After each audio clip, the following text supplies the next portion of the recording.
Home ownership is a milestone in people's lives, but it does not come without obstacles.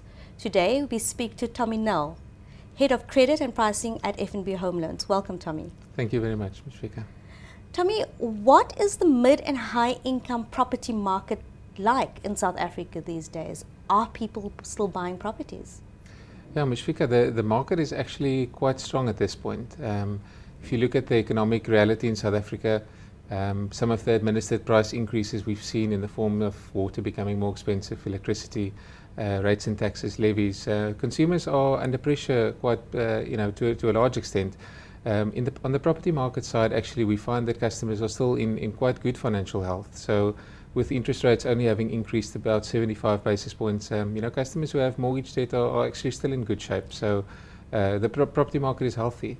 Are there any other challenges besides the economic challenges that consumers face when applying for a home loan? Yeah, absolutely. So if one takes the 2008 and 9 credit crisis, credit standards are much tougher than it was leading up to the crisis. So the 100% finance is just not as available as it was previously. So as you move up in the income ranges, banks actually expect customers to put some of their own money into the transactions as well. So that could be somewhat of an obstacle. We try to advocate good financial disciplines in customers to try and save up for their deposit, and put that deposit towards a home loan.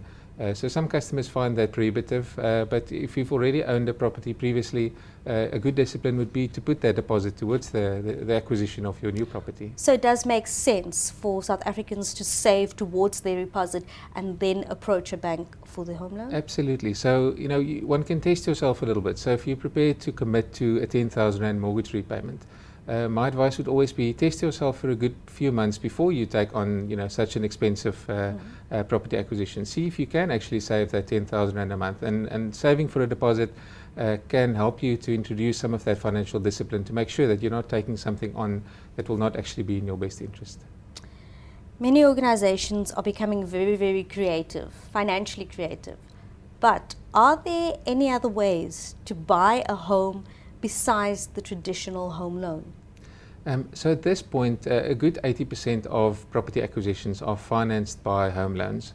The balance largely being made up of cash purchases. Now, it's not in my ability to buy a property cash, and I think many people find most cash. South Africans are not in the position to buy a property cash. Absolutely. So, in theory, you could buy a property using an overdraft, a credit card, but also to qualify for a limit that high. And also, the mortgage finance would be your cheapest form of finance. So there would be no option for getting an overdraft or a credit card at a kind of a rate that a mortgage loan would afford you.